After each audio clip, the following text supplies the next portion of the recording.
Ok, gracias. Por un rato estaba hablando solo. Ya, listo. Muy buenas tardes. El día de hoy vamos a conversar acerca de lo que es el síndrome de insuficiencia cardíaca.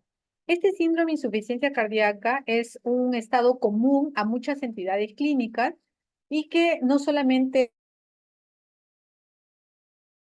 es, desde el punto de vista semiológico, muy rico en síntomas, en signos, y que nosotros vamos a poder detectarlos en diferente, digamos, en diferente estadio y con diferentes condiciones eh, de antecedentes, sino también que se puede decir que el síndrome de insuficiencia cardíaca es un estado funcional, pero también puede ser, es un estado estructural en la cual el corazón comienza a perder sus funciones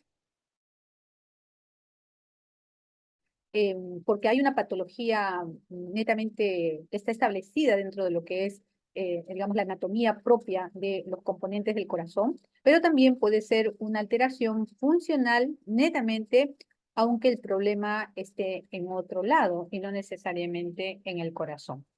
Según la Organización Mundial de la Salud, las enfermedades cardiovasculares es una de las principales causas de muerte en todo el mundo y cada año mueren más personas por enfermedades cardiovasculares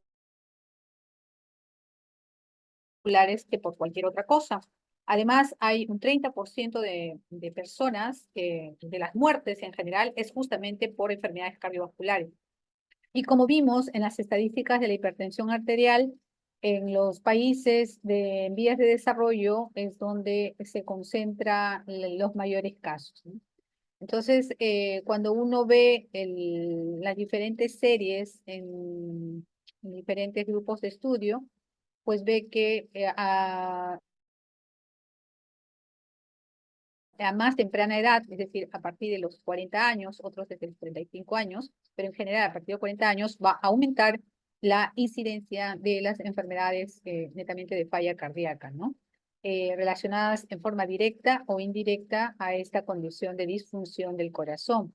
Y que vamos a tener este crecimiento progresivo a lo largo de la edad del individuo, teniendo un acné entre los 80, 75 a 85 años, y después ya un descenso, pero ese descenso está dado básicamente por la mortalidad. Bueno, ¿cuáles son las causas de que falle el corazón o que haya una disfunción del corazón? Pueden haber causas netamente relacionadas al propio, digamos, a la propia estructura de las diferentes capas del corazón, como por ejemplo problemas vasculares, como coartación de la aorta, como hipertensión arterial, problemas netamente del endocardio, como valvulopatías, problemas del pericardio, como una enfermedades pericárdicas, sobre todo crónicas, problemas netamente en relación a la conducción de lo que es la dinámica cardíaca, provocando, digamos, arritmias cardíacas y estas generando una disfunción cardíaca, problemas netamente en el miocardio en relación a la hipoperfusión y a la isquemia del músculo miocardio, como por ejemplo serían las enfermedades coronarias, o problemas netamente, no solamente por isquemia, sino por inflamación del músculo o por alguna condición que el músculo se ve afectado, como las miocardiopatías. Es decir, problemas netamente cardíacos en cualquiera de sus estructuras van a provocar una falla cardíaca, pero también otras condiciones, como por ejemplo la diabetes mellitus, que sabemos que es una enfermedad aterosclerótica inflamatoria y protrombótica de larga evolución, como por ejemplo enfermedades pulmonares crónicas o enfermedades pulmonares intersticiales difusas que van a afectar secundariamente a las cavidades cardíacas, enfermedades reumáticas con afección a nivel vascular, a nivel de tejido conectivo, a nivel de las membranas, a nivel, digamos, de la dinámica del corazón, tóxicos, infecciones también, como por ejemplo podría ser la leishmaniasis, en la cual también podría, digamos, afectarse a nivel del corazón, ¿no? O o el Trypanosoma cruzi, que también es una infección que puede tener trofismo por el corazón. Algunos tóxicos también, el alcohol, drogas de abuso. Entonces, todas estas condiciones clínicas van a afectar estructuralmente el corazón, pero también tenemos otras causas que son netamente, están generadas por otras condiciones que de alguna manera también van a afectar la dinámica cardíaca. Por ejemplo, una enfermedad renal crónica con sobrecarga hídrica, un cuadro de hipertiroidismo o de hipotiroidismo, un cuadro eh, de pronto un síndrome de Cushing o un cuadro acromegálico también puede afectar las cavidades cardíacas y sobre todo la función, ¿no? Anemia también, anemia severa también puede afectar el funcionamiento cardíaco. ¿Cuál es la fisiopatología de la insuficiencia cardíaca? Bueno, vamos a tener entonces diferentes condiciones que son factores de riesgo que van a influir de alguna manera a la afección del corazón, ya sea muscular, endocárdica, valvular, por resistencia vascular, por un problema netamente de hipertensión, etcétera. Sea cual sea la causa, lo que se va a afectar es la dinámica del ciclo cardíaco, provocando alteraciones en la precarga, alteraciones en la poscarga, alteraciones en la contractibilidad y en la remodelación del ventrículo. Todo esto va a generar una disminución del gasto cardíaco, provocando de que haya un cuadro de hipovolemia. Esta hipovolemia, digamos, o esta lectura que se hace acerca de la no, digamos, volumen de eyección adecuado por la disfunción ventricular, pues se va a traducir en síntomas como disnea, fatiga, dificultad respiratoria, diaforesis, alteraciones de las presiones, edema, aumento de la micción, ¿no? Entonces, hay todas estas alteraciones propiamente que en general, digamos, esta lectura que se da de esta disminución de volumen de eyección va a activar ciertos circuitos neurohumorales, hormonales, que van a hacer que se retenga grandes cantidades de agua y de sodio, provocando un mayor aumento de la precarga, una mayor sobrecarga de volumen hacia un corazón disfuncionante, y entonces genera todos los síntomas que conocemos, ¿no?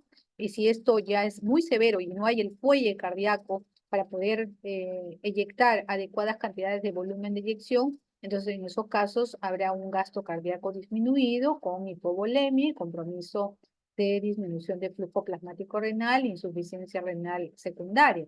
Pero si estamos hablando de aumentos de las presiones, sobre todo de manera retrógrada a nivel de los capilares pulmonares, pues estará relacionado a la disnea, a la fatiga, a la dificultad respiratoria, ¿no? Estos cambios también van a provocar justamente que la retención de sal, de agua, aparezca más edema y mayor sobrecarga hídrica y alteraciones también en la misma. Entonces, a todo ello va a ser el cortejo sintomático de insuficiencia cardíaca, que a la vez hay muchas clasificaciones con respecto a la insuficiencia cardíaca. Ya decíamos una, que viene a ser la estructural y la funcional. Otra podría ser la insuficiencia cardíaca derecha y la insuficiencia cardíaca izquierda. En el caso de la insuficiencia cardíaca izquierda, acá lo que predomina netamente es la disfunción ventricular con alteraciones tanto en el volumen y las presiones de manera retrógrada en cavidades previas a, estamos hablando de las aurículas, de las arterias, tanto de las venas pulmonares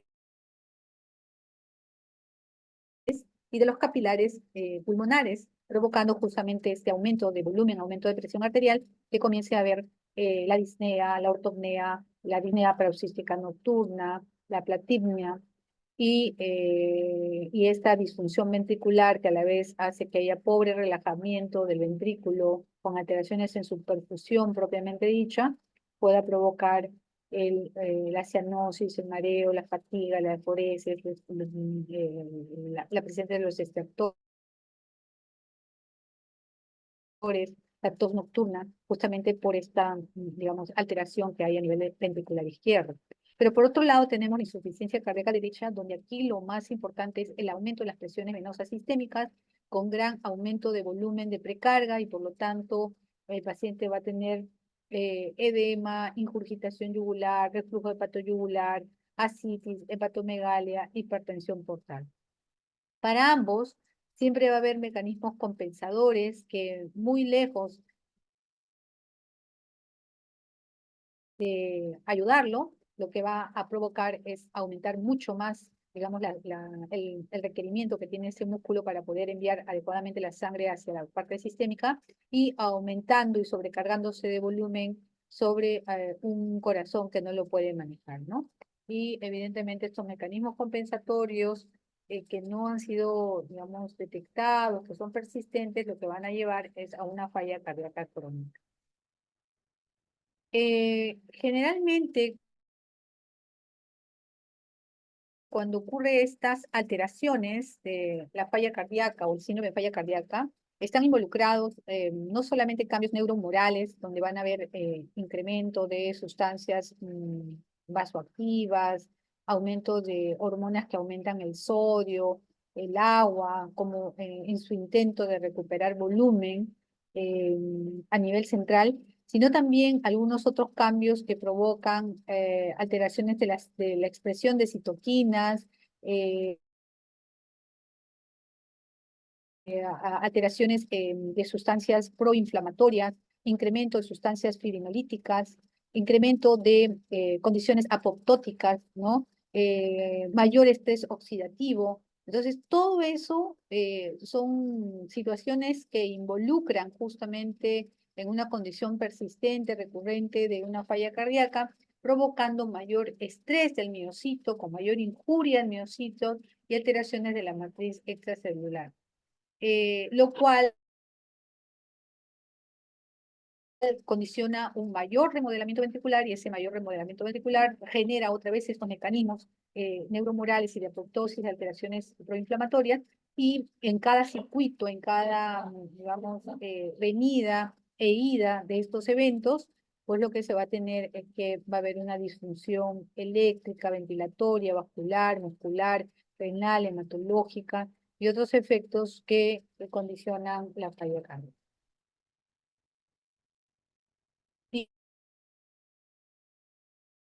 Dijimos entonces la insuficiencia cardíaca, muy por encima de solamente ser explicado por la renina-angiotensina-aldosterona, que es la principal hormona que es responsable de la sobrecarga hídrica y de este volumen que luego al final el corazón no lo puede manejar.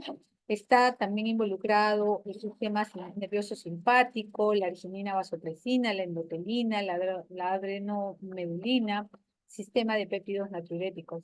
En el caso de la activación inflamatoria, pues activación de la respuesta inmunitaria,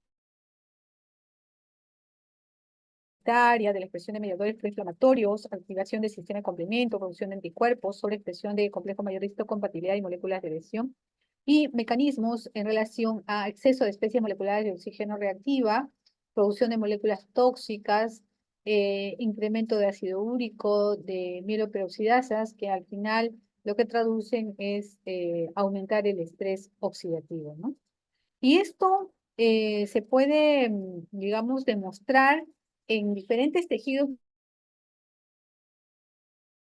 no solamente cardíacos. Esta liberación, digamos, este circuito, esta amplificación de respuesta, producto y originado por el corazón, en realidad es una respuesta sistémica que se tiene, y que al final van a conllevar todos estos episodios o estos eventos a mayor falla cardíaca, ¿no?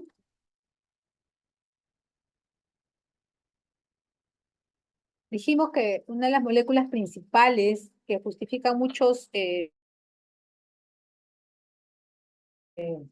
síntomas de la falla cardíaca está en relación a la angiotensina 2. ¿Qué sabemos? Esta es elaborada por el hígado, sobre todo sus precursores convierten angiotensina 1, de ahí por la enzima convertidora de angiotensina en angiotensina 2.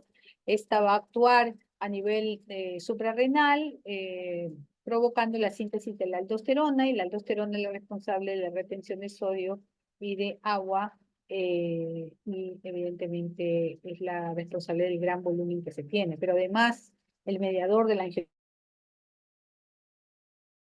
angiotensina 2 es un potente vasoconstrictor que va a empeorar la situación de no solamente a nivel cardíaco, sino también secundariamente deteriorando la parte renal en muchos casos, ¿no? Recuerden que la renina que se produce también en el riñón está involucrado justamente en toda este circuito de mediadores y precursores para la angiotensina 2. Entonces,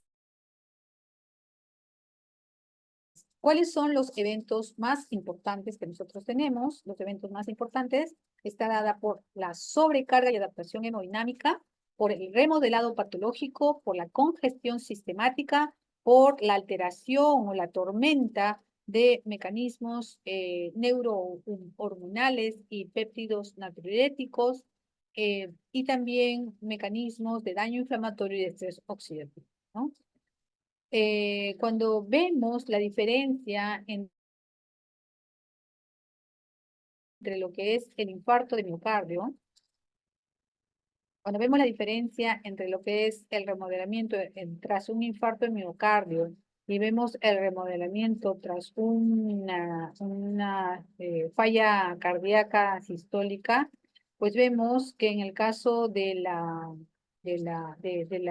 infarto de miocardio tenemos un área específica que se afecta, y por lo tanto el remodelamiento se da alrededor de estos digamos, de esta zona afectada. Mientras que en una insuficiencia cardíaca, sobre todo de tipo sistólica, pues lo que vamos a ver es que el remodelamiento se hace de manera global, sistémica, de todo la musculatura, provocando primero un estado de hipertrofia, y luego al persistir la noxa, vamos a tener una disfunción de tipo diastólica.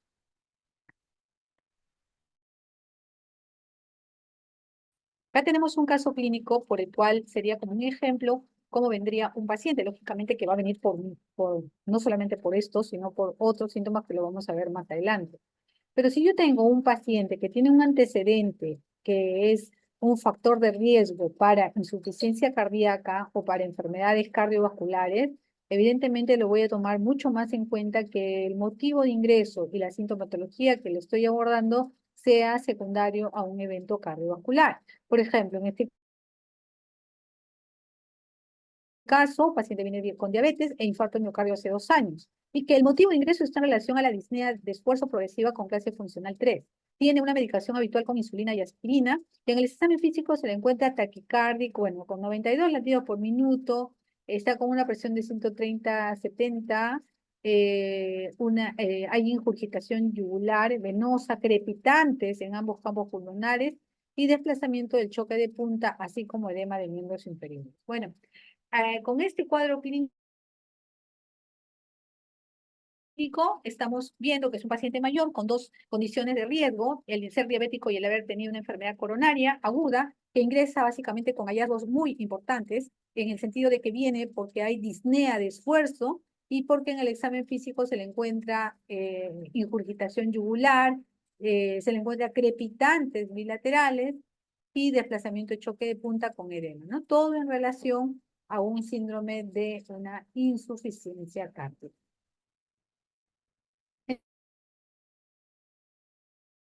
Entonces, la sintomatología primordial, la base, la más importante de la insuficiencia cardíaca viene a ser la disnea. Y también hay que ver los equivalentes de disnea, ¿no? Que puede ser en relación a angor, a sensación de, digamos, de cansancio, ¿sí? Y que están alrededor de, digamos, de este cuadro clínico. Pero la disnea caracterizada o de alguna manera catalogada o definida como esa falta de aire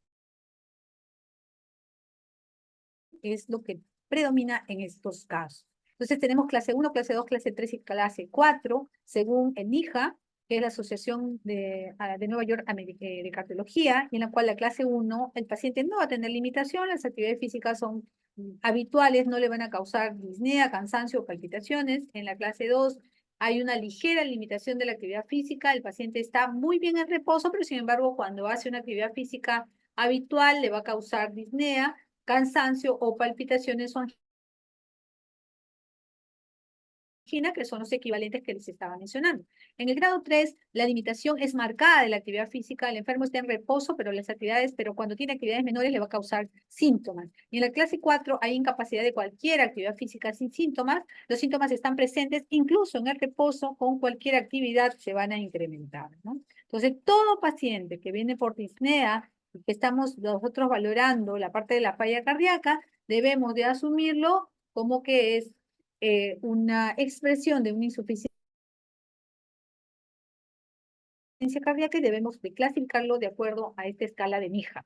Ahora, hay otra clasificación que viene a ser de acuerdo a la escala de actividad específica, ¿no? Entonces, aquí ya hay una mejor correlación prácticamente con respecto a un poco cuantificar este esfuerzo, y también deberíamos de tener la clasificación de la funcionalidad de la Sociedad Cardiovascular Canadiense, que ayuda a complementar la información de la severidad de la insuficiencia cardíaca. Entonces, tenemos la clasificación NIJA, ¿ok? Pero también tenemos la otra, en la cual, por ejemplo, para un NIJA 1, que ya lo habíamos visto en la lámina anterior, aquí podría ser también, de acuerdo a la clasificación de funcionalidad, podría ser que la actividad física ordinaria, como caminar y subir escaleras, no causa ninguna angina, y la angina con esfuerzo extenuante o rápido y prolongado en el trabajo o recreación, ahí aparece, ¿no? En el caso de la clase 2, nosotros tenemos que pacientes con enfermedad, bueno, de acuerdo al MIJA 2, ya lo habíamos visto, que básicamente resulta, o pacientes con enfermedad cardíaca que resulte en una ligera limitación de la actividad física, van a presentar esto y se sienten cómodos con el reposo. La actividad física habitual produce fatiga, palpitaciones, disnea o dolor anginoso, mientras que para la clasificación funcional de la Sociedad Cardiovascular Canadiense, la ligera limitación de la actividad ordinaria, caminar o subir las escaleras rápidamente, caminar cuesta arriba, caminar o subir escaleras después de las comidas, con frío, con viento o bajo estrés emocional, o solo durante las pocas horas después de despertar, caminar más de 2 cuadras sobre el nivel y subir más de un tramo de escaleras ordenadas a ritmo normal en condiciones normales, ¿no? O sea, un poquito más específico, que tenemos que de alguna manera ir equiparando. La que más utilizamos es la clasificación MIJA, pero sin embargo, acá tenemos otras clasificaciones que ayudan un poco a complementar la información, ¿no? En el grado 3, para la canadiense, por ejemplo, vemos que hay limitación marcada de la actividad física ordinaria, caminar de 1 a 2 cuadras sobre el nivel y subir un tramo en condiciones normales le va a provocar disnea. En el grado 4, para esta misma clasificación, hay incapacidad para realizar cualquier actividad física sin molestias, y el síndrome de angina puede estar presente en el reposo, ¿no?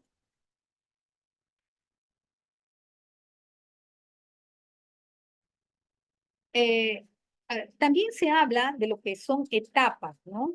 Las etapas están dadas básicamente en relación a la fundación del Colegio Americano de Cardiología, y también esto conjuntamente con la Asociación Estadounidense de Corazón. Entonces nos dicen de que no solamente deberíamos concretar con respecto a la clasificación funcional de NIJA, sino que a la vez deberíamos saber en qué etapa estamos de esta insuficiencia cardíaca. Entonces, en la etapa 1, ¿ok? Según el NIJA, de acuerdo a que no haya ningún tipo de sintomatología, digamos, de por medio, entonces podemos estar en una etapa A, que tiene alto riesgo de insuficiencia cardíaca, pero sin cardiopatía estructural ni síntomas de insuficiencia cardíaca, es decir, solamente la presencia de factores de riesgo. En la etapa B, nosotros vamos a tener que es un IJA 1, Y acá hay una cardiopatía estructural, pero sin síntomas ni signos de insuficiencia cardíaca. Pero ya hay una cardiopatía estructural. En la etapa 3 hay cardiopatía estructural, pero con síntomas previos o actuales de insuficiencia cardíaca, y aquí es donde ya comprende los las cuatro clases de, digamos, de la valoración de NIJA. Y en la etapa D hay justamente una insuficiencia cardíaca refractaria que va a requerir intervenciones especializadas, y ahí pues la sintomatología o la clasificación hija que estaría en ese nivel sería justamente la de grado 4, ¿no? Entonces miren cómo las etapas también complementan muchísima información. Una tercera cardíaca de las que hemos visto es justamente en relación a si es una disfunción diastólica o sistólica. Una disfunción cardíaca diastólica está dada fundamentalmente por la incapacidad de relajación del ventrículo, y que por lo tanto va a haber ciertas condiciones. Generalmente esto se da en más jóvenes, a diferencia de la disfunción ventricular sistólica, donde el problema está en la alteración de la dinámica sistólica del ventrículo. Entonces, por lo tanto, es eso lo que se va a ver afectado. Acá generalmente se presenta en todas las edades, pero entre 50 y 70 fundamentalmente. En el caso del sexo, en la disfunción diastólica es más en mujeres, en la sistólica mayor en varones. La fracción de eyección del ventrículo izquierdo está normal, alrededor de 40 más en la disfunción diastólica, y en la disfunción sistólica está aproximadamente disminuida o 40% menos. El tamaño de la cavidad ventricular izquierda está generalmente normal en la disfunción diastólica, o también lo que se encuentra es un ventrículo hipertrófico, mientras que en la diastólica está generalmente dilatada, ¿no? En cuanto a la radiografía de tórax, hay congestión o con cardiomegalia. En el caso de perdón, o sin cardiomegalia, pero en el caso de la disfunción sistólica hay congestión con cardiomegalia. En el caso del ritmo de galope, está presente en la disfunción diastólica el cuarto ruido, mientras que en la disfunción sistólica está presente el tercer ruido. Y los factores de riesgo que van a conllevar a esto van a estar dadas por la hipertensión arterial, en realidad por casi todas en todo lado, pero predominantemente hipertensión, diabetes, obesidad y enfermedad pulmonar crónica están relacionadas a la disfunción diastólica, mientras que un infarto miocardio previo o una apnea de esfuerzo o del sueño, perdón, una apnea del sueño, pues está vinculada más al tema de la disfunción sistólica, ¿no? La presencia de fibrilación auricular es una constante en la disfunción sistólica, mientras que puede aparecer en la disfunción diastólica.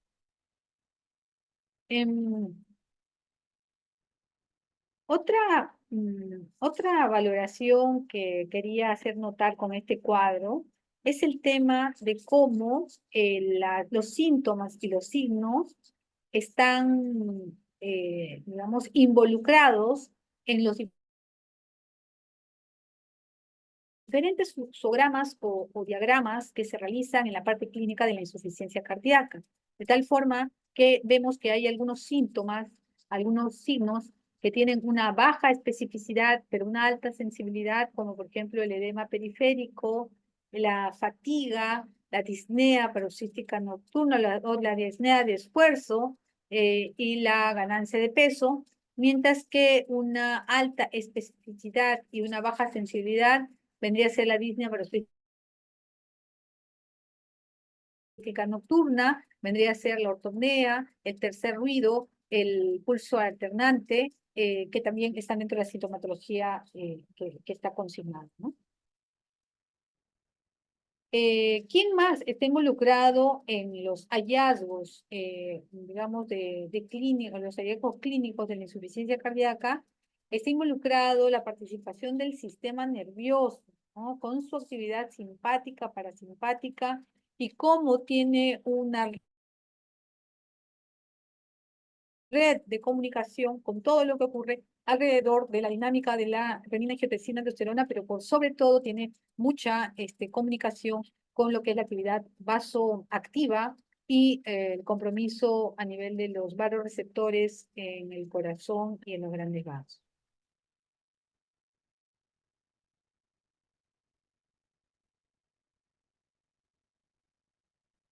¿Es fácil diagnosticar una insuficiencia cardíaca? Bueno, en realidad diría que la respuesta es un poco relativa, ya que hay algunas condiciones que es muy claro el cuadro clínico, los factores de riesgo, y entonces uno dice acá es una falla cardíaca, pero otros en los cuales hay que hacer diagnósticos diferenciales y que no necesariamente están en relación a la falla cardíaca. Para eso, desde hace muchísimos años tenemos a los criterios de Framingham para el diagnóstico de insuficiencia cardíaca de que deberíamos tomar en cuenta, ¿no? Para el diagnóstico se va a requerir dos criterios mayores y un criterio mayor y dos menores, ¿no? En el caso de los criterios mayores están la disnea paroxística nocturna o ortopnea, el paciente se levanta bruscamente porque le falta el aire, o el paciente ya para dormir, para descansar, requiere dos, tres almohadas y con eso puede respirar mejor. Podemos tener de los criterios mayores la distensión venosa yugular, la ingurgitación yugular, el crepitante, presencia de crépitos bilaterales infraescapulares también es un criterio mayor. El tercer ruido, cuando hay presencia de crecimiento ventricular en las radiografías o clínicamente, cuando hay edema agudo de pulmón, cuando hay reflujo hepatoyugular y disminución de peso mayor de 4,5 kilos en respuesta a un tratamiento de insuficiencia cardíaca, es decir, con diuréticos. Si hay una respuesta, entonces probablemente este sea un factor también positivo para insuficiencia cardíaca. En el caso de los criterios menores están la tos nocturna, la disnea de esfuerzo, la taquicardia, sobre todo tiene que ser mayor de 120, edema malleolar bilateral, derrame pleural, hepatomegalia y disminución de la capacidad vital a un tercio de la máxima registrada, ¿no? Entonces, son parámetros que nosotros lo tenemos, que lo podemos ir cuantificando para ver qué criterio de Framingham es la que nosotros estamos abordando. Bueno, y otra forma también de clasificar la insuficiencia cardíaca está en relación a la insuficiencia cardíaca derecha e insuficiencia cardíaca izquierda. En la insuficiencia cardíaca derecha, las presiones venosas sistémicas van a estar aumentadas, ingurgitación yugular, reflujo hepatoyugular, edema de miembros inferiores y hepatomegalia. Y esto se da por el aumento de las presiones venosas sistémicas fundamentalmente, más que cualquier otra cosa, ¿no? También hay aumento de la presión de la aurícula derecha y disfunción sistólica y diastólica del ventrículo izquierdo, que está presente. En el caso de la insuficiencia cardíaca izquierda, lo que prima son las alteraciones a nivel del ventrículo izquierdo, y que esto va a provocar una alteración secundaria de las zonas del lado derecho, ¿no?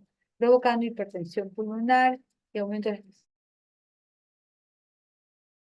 presiones venosas pulmonares. Entonces, recuerden, la sintomatología es variada, pero además es una sintomatología rica que en algunos casos nos permite diferenciar de acuerdo a la clasificación que estemos haciendo, ¿no?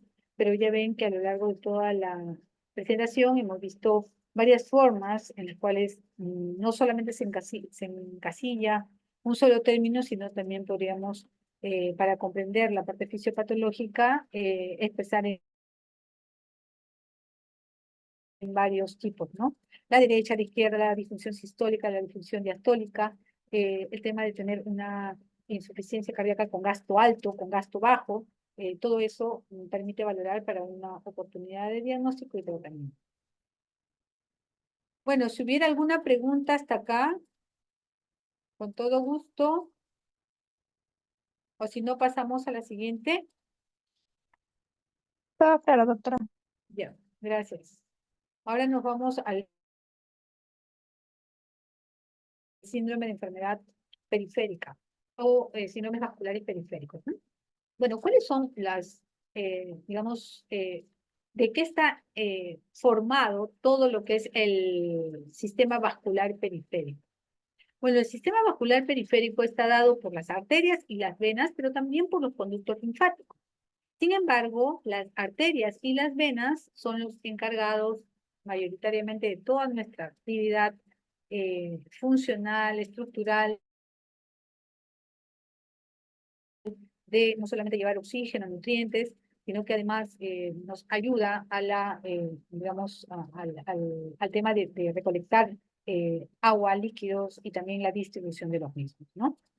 Entonces, dentro de ello tenemos el circuito arterial y el circuito venoso.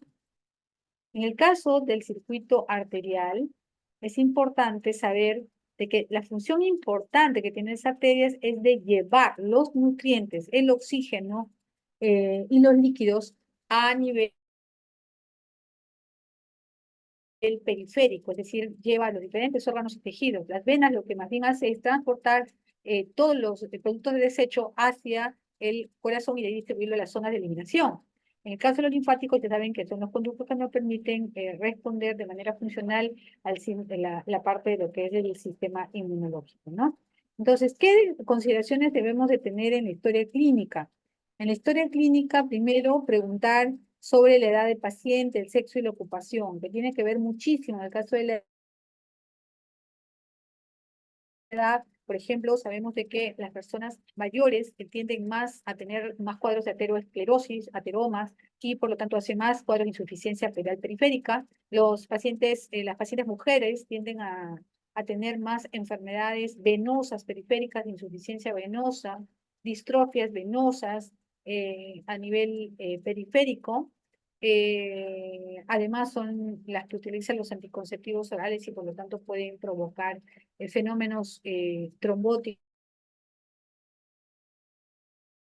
o venosos periféricos. En el caso de la ocupación, todas las ocupaciones en la cual haya sedentarismo, donde haya bipedestaciones prolongadas, donde haya viajes constantes, van a provocar mayor alteración del sistema venoso periférico y propensión a trombosis.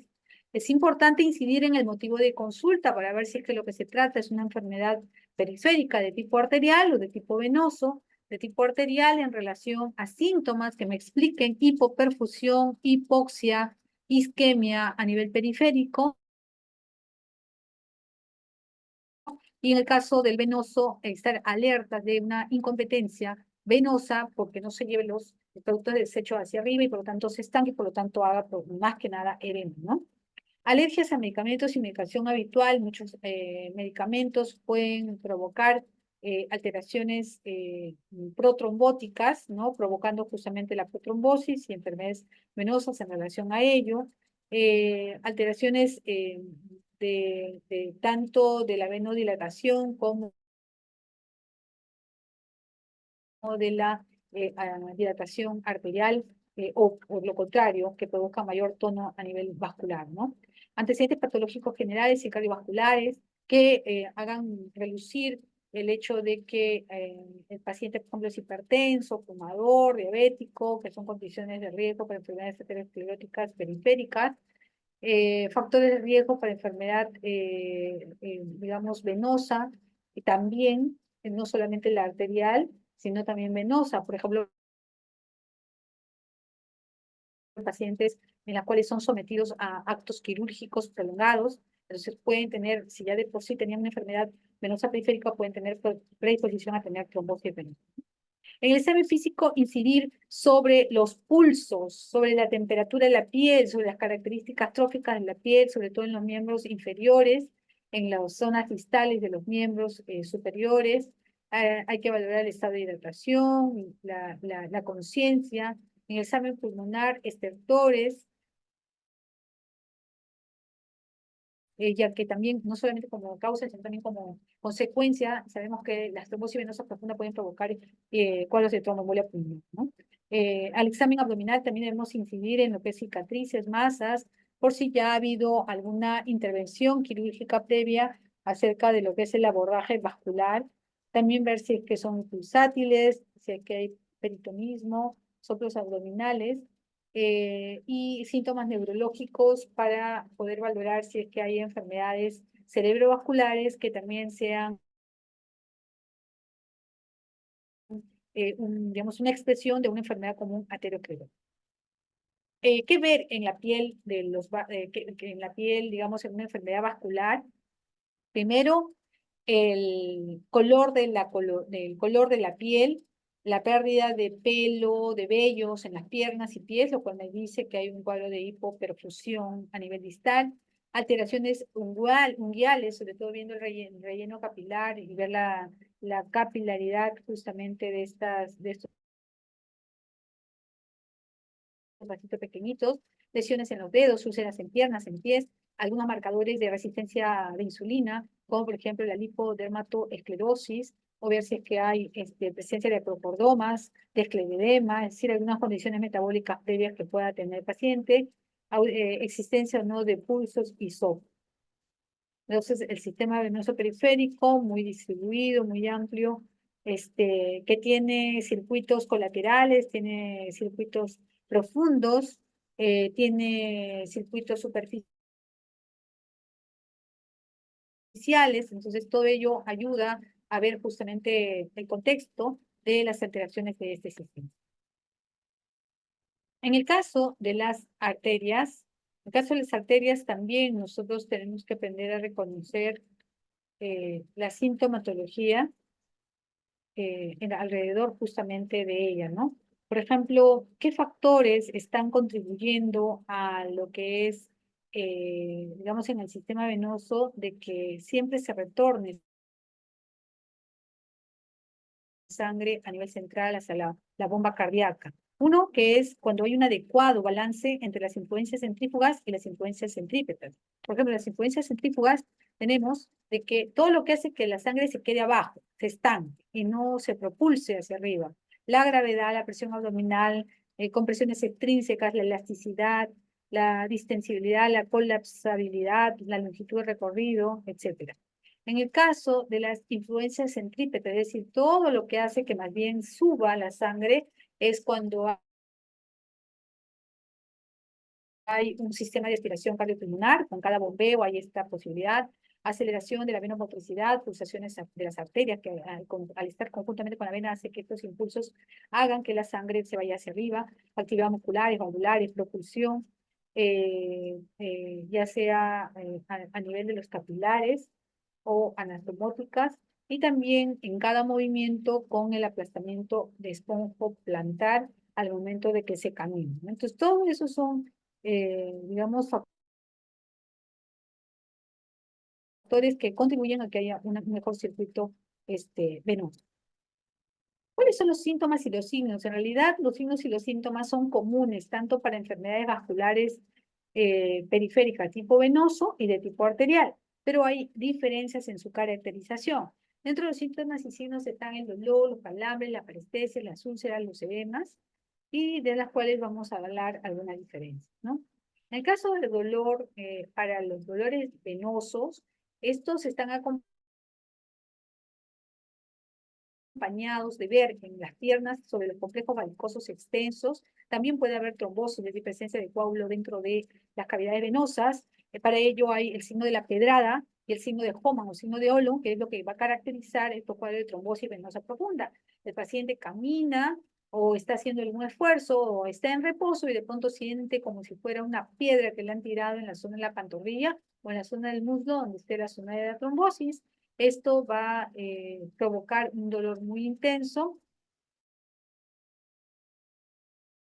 y cuando se le examina va a haber presencia del signo de Homan o signo de Olo, que viene a ser, en el caso de Homan, una lateropulsión de lo que es la zona del pie entre dorsiflexión, digamos, plantar, y eso va a generar dolor en la zona donde está la trombosis. Y en el signo de Olo, en la cual hay una digitopresión en la zona de la pantorrilla, y cuando hay una trombosis venosa, lo que va a hacer es positividad del dolor. También estar atentos de las características de las venas, si es que hay procesos inflamatorios, si la piel está caliente, si está eritematosa, y también condiciones como la flegmasia alba dolens o la flegmasia celular dolens, que son dos condiciones que lo vamos a revisar en un ratito. También ver en los trayectos venosos superficiales que pueden estar con cuadros inflamatorios y la flebodinia epidémica, que también Es una condición que se acompaña mucho de las enfermedades venosas periféricas, ¿no? Presente en esta paciente. La flegmasia celular dolens viene a ser el estado mayor o el estado, la forma grave de la trombosis venosa profunda. Ahí los trombos van a bloquear súbitamente las venas de una extremidad y causan isquemia. Entonces quiere decir, siendo el problema venoso, pero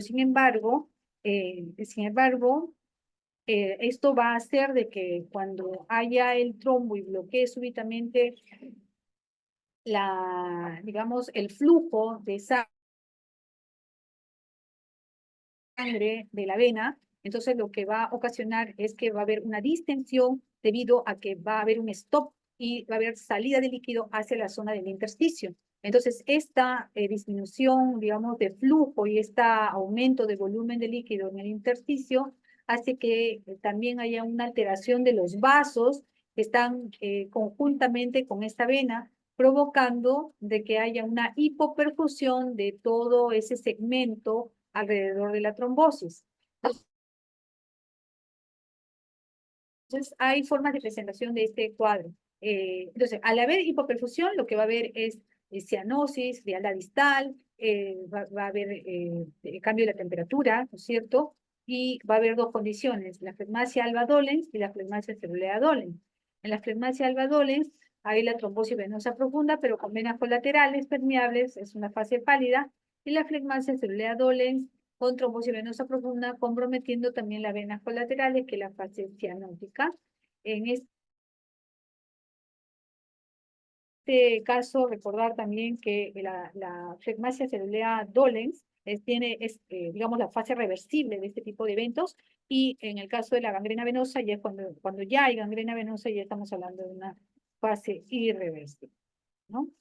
Entonces, en el caso de la flegmasia celular dolens, bueno, acá no ha salido completo, pero ya les voy diciendo de que cuáles son los factores de riesgo de estos cuadros, es cuando hay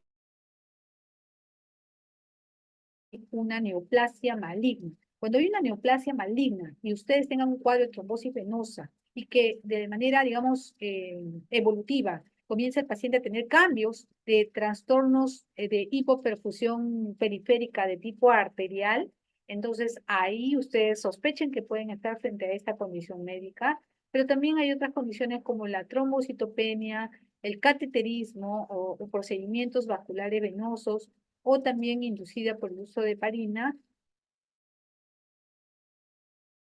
puede provocar esta condición. Es de inicio súbito, hay presencia de edema, como si fuera un problema venoso, pero seguidamente el cambio de la coloración de la piel de tipo cianótica, justamente alrededor del componente de hipoperfusión arterial, ¿no? Puede llegar a la ausencia de pulso, frialdad distal y gangrena. En cuanto a los calambres, que también es otra sintomatología que debemos de permitirnos diferenciar entre venosa y arterial, aquí los calambres son contracturas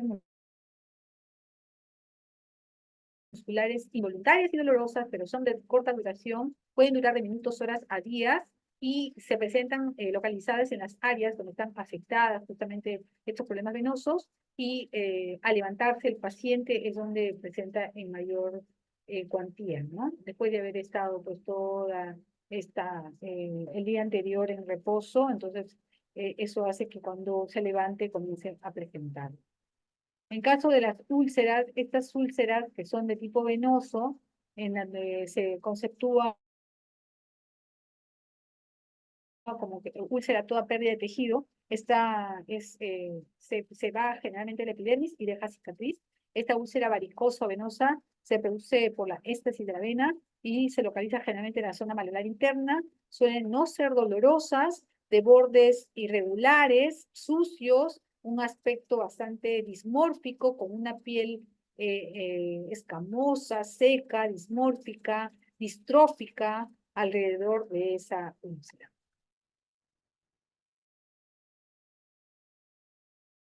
El edema también caracteriza patología venosa y esta afecta a una zona limitada del organismo, puede verse dilataciones venosas, obstrucciones o inflamaciones y se acompaña de pesantez, hormigueo, prurito y algo.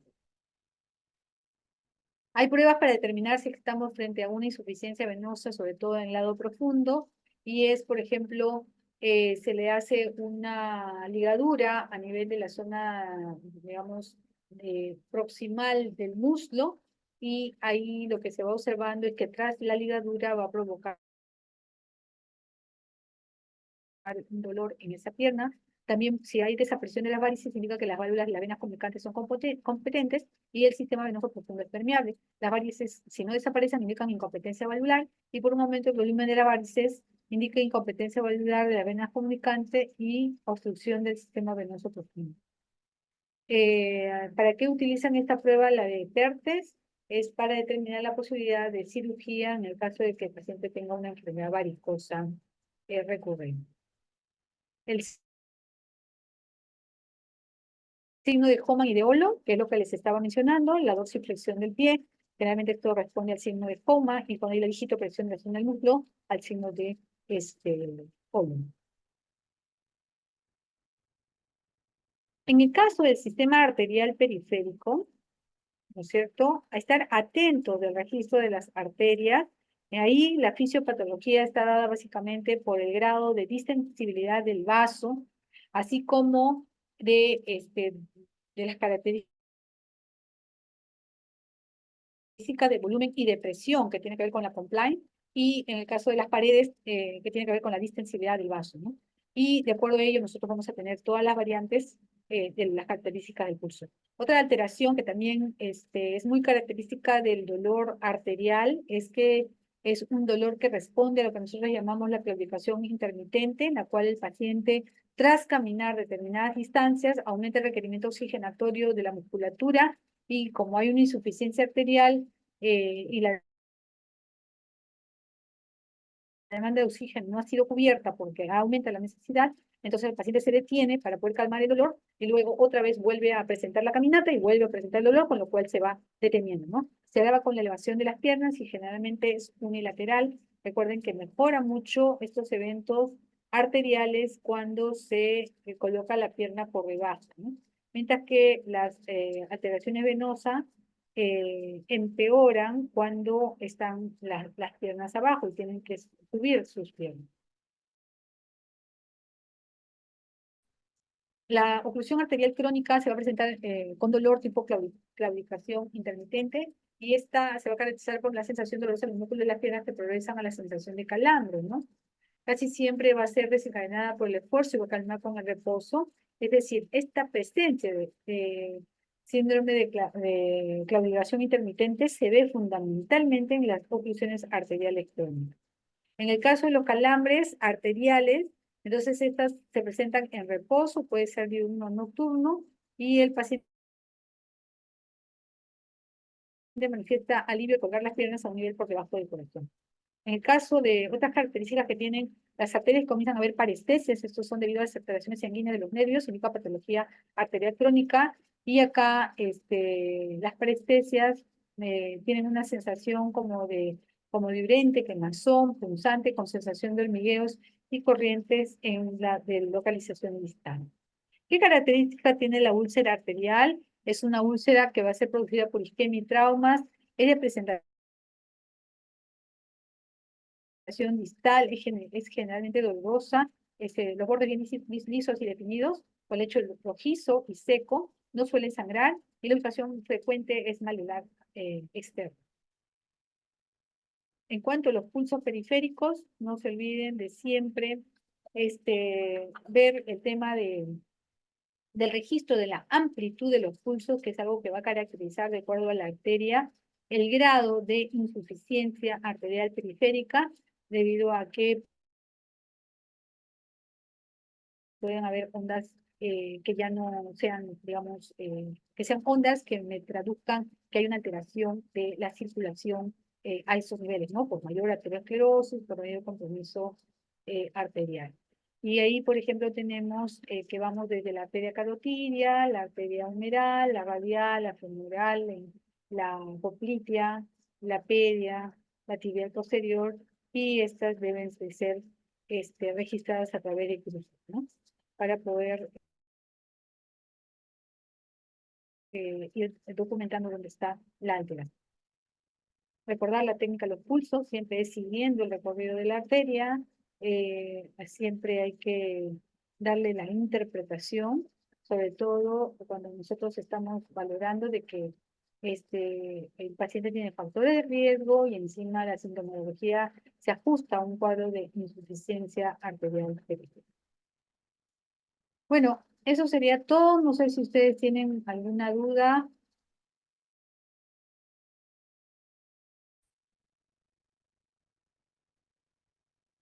¿Tienen alguna duda para poderla aclarar?